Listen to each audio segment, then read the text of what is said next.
it intimidates. I think the most intimidating thing about a massage chair for the new buyer is the remote control, thinking that they can't learn it or they can't get it. But yeah, I'd say that the Sonio and the Yumi are very, very simple to use. Very simple to use. I found the Human Touch remotes also to be very simple.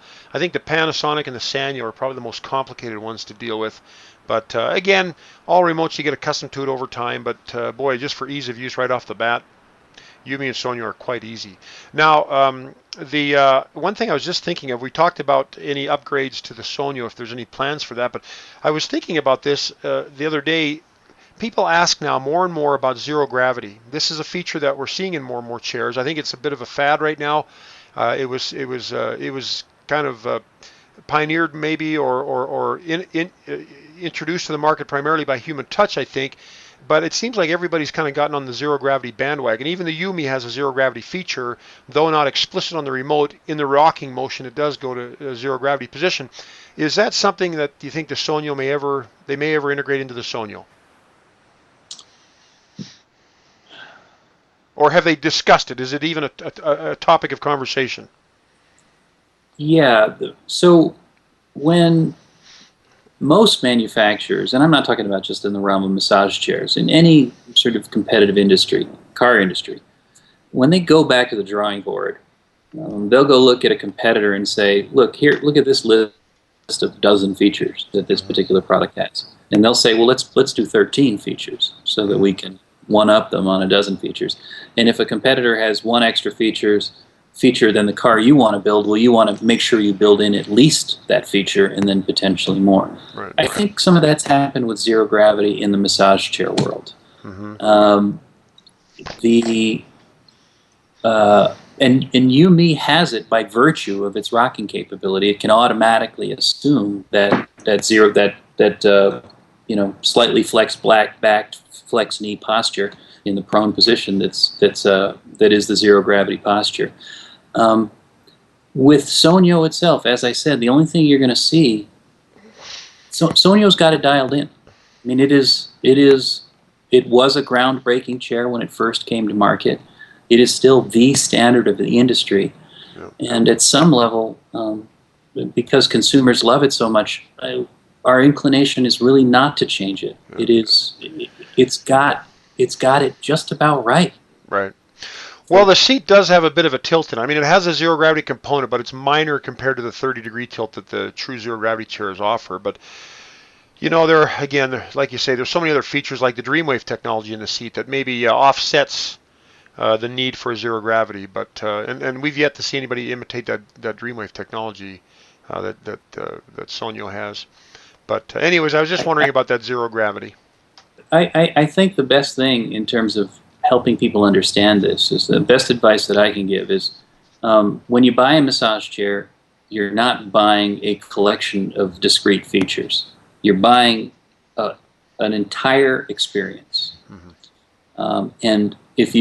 And you're going to spend thousands of dollars, whether you buy Sonyo, Yumi, or something else that's not Inada. You're going to spend thousands of dollars. You don't want to evaluate your purchase based on the nuts and bolts of what's going on. You want to evaluate your purchase on things like, will it reduce my stress? Will it reduce my back pain? Will it help me get to sleep? Will it make me love my kids or my wife more? Whatever the case might be. And in those ways, Inada delivers the goods. Yeah. Are you a very popular question or common question I get from people is Inada going to come out with another chair, or is there going to be something that's going to trump the Sonyo? Again, they just, I think they want to be comforted to know that if they get the Sonyo, they're not going to regret it a year from now or 6 months from now or a month from now when Inada comes out with some super chair that's going to trump it. What I can say, nothing's going to trump Sonyo. I mean, that's the short answer, and I think the best analogy I can draw for people that are in the market is take a look at. Are you familiar with the Eames chair? The which chair? It's distributed. Sorry, you just broke up. It's a very, very famous. It's called the Eames chair. No, I've not heard of that. Herman Miller. Yeah, Herman Miller I've heard of. The Eames chair? Okay. You've heard of the Aeron chair, right? Yeah. Okay. So the Aeron chair, when it came out, and I want to say it came out a dozen years, more than a decade ago at this point, was a very, very hot product in the seating industry and essentially unchanged. And I think that's probably the best way to look at Sonio. You know, Sonio addressed a lot of shortcomings of the entire massage chair industry in one product. Yeah. And it continues to do that. And it continues to do that in such a compelling way that there are a lot of these copycats that you talked about a little bit earlier. And even though they're able to some extent, mimic the appearance of the chair, none of those companies have the depth of understanding of massage or technology that Inada does, nor do they have the interest in the research and development and product quality that Inada does. Well, I think you once called the Sonio an iconic chair, and I think that is probably a good descriptor of other manufacturers' products that are they just kind of hit the nail on the head and just kind of rings true. So that's probably how this chair will be. But so what you're saying then is you don't foresee any other chair coming out from Inada anytime soon that's going to try to trump that chair. So for those that are interested in that. Yeah, Sonio's at the top of the market today in terms of functionality, capability, feeling, sensation, all that good stuff. And I do not anticipate that changing anytime soon. Now, what do you foresee? Now, you're kind of connected in the industry, Cliff. You're the president of the U.S. distributor of a major massage chair manufacturer. What do you see happening in the future in the industry or in the market? The massage chair industry has changed quite a bit, even in the 7, 8, 9 years that I've been in it. What do you see in the future? Do you have any kind of a forecast or ideas of what you think are going to happen in this industry? I do, but I don't have a crystal ball, and I'm sort of talking from the heart, off the cuff here on this one. But what I've seen is that with the recession, a lot of the smaller non-branded product was kind of very quickly swept off the market. If you didn't have a support network, if you couldn't prove that you were a decent value to consumers, you were gone. And these were the people that would sort of show up at trade shows, and that's the only place you'd see them, and they'd come and go and they'd disappear. And if you called their 800 number, nobody would answer the phone. They all left and disappeared. By the way, I might mention that I get calls, I would probably say once a week or once every 2 weeks from someone who has purchased a chair that they cannot get a hold of customer support, and they're very afraid that they're going to lose the warranty, and it is lost. Right. Yeah. So those guys went away.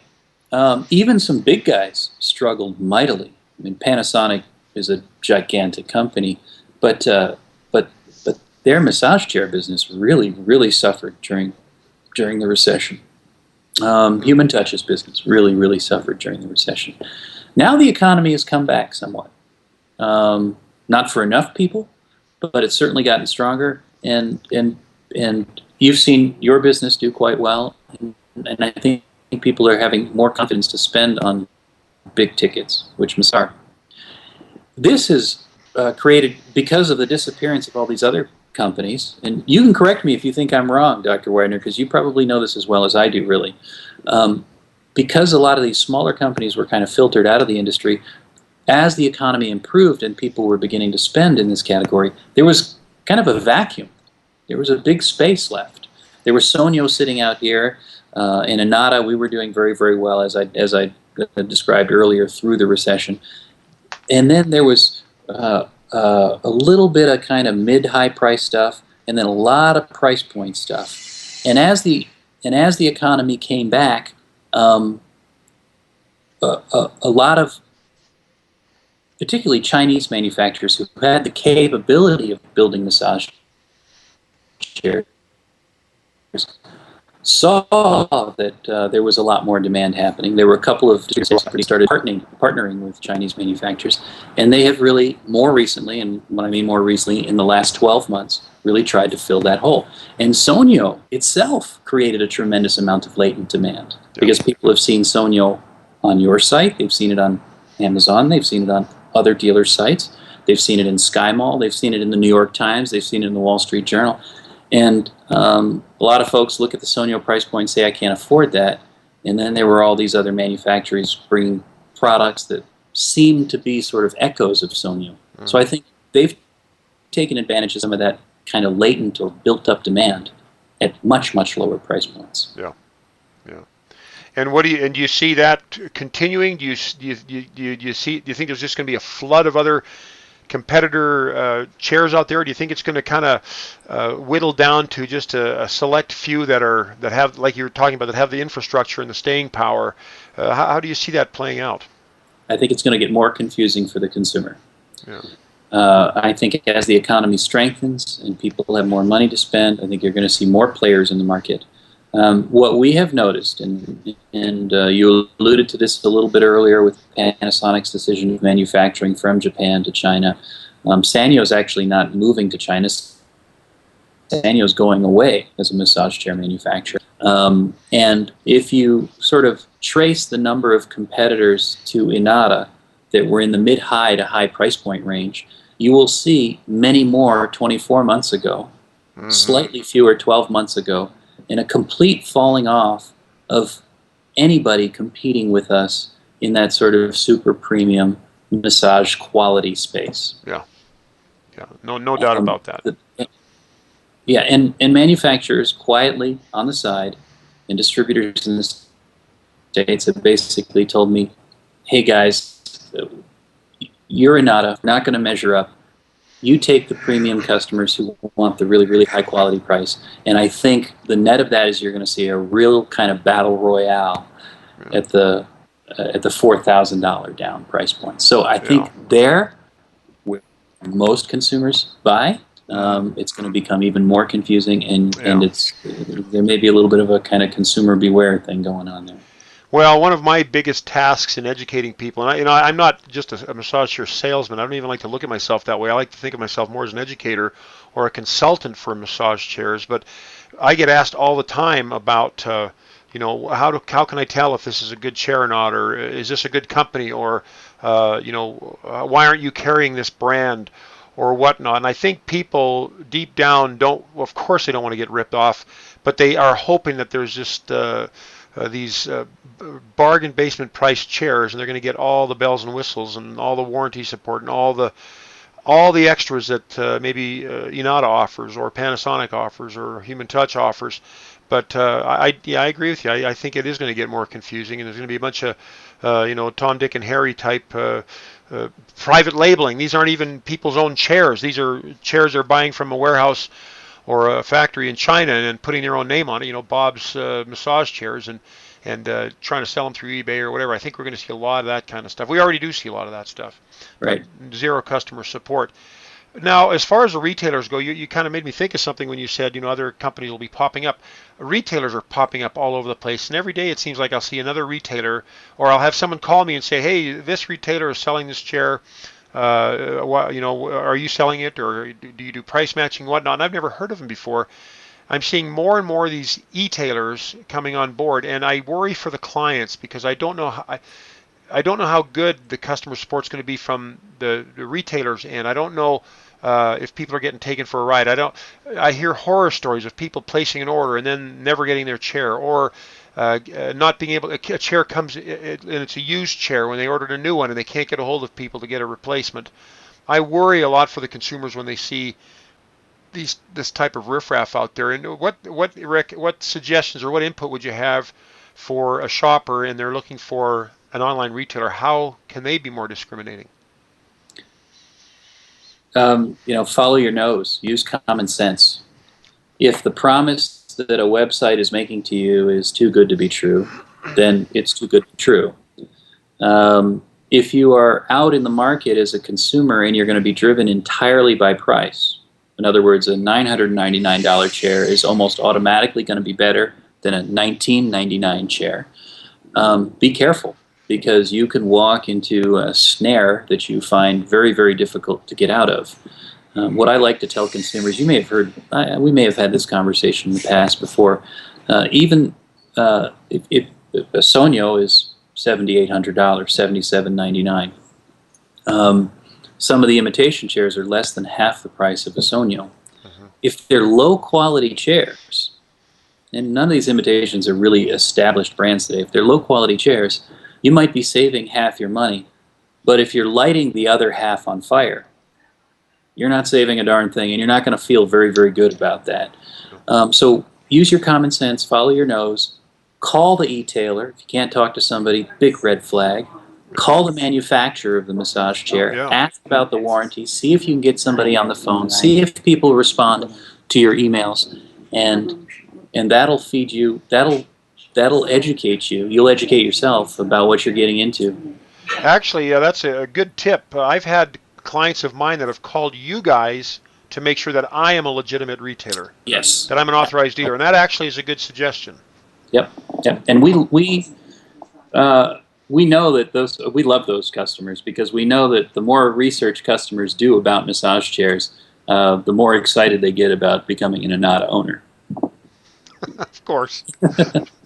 Well, Cliff, that's pretty much the breadth of the questions that I had for you. Were there any other closing parting shots that you had that you wanted to throw in that maybe we didn't cover today, or anything else you want to say? Well, I mean, I'll leave you with a promise to your customers and to any customer of Inada product. If you buy the product and you've placed your confidence in the quality message that we were telling you before you became an owner, and you've become an owner, and you're in any way unsatisfied with your product or the performance of your product, we're on the other end of the phone or on the other end of email.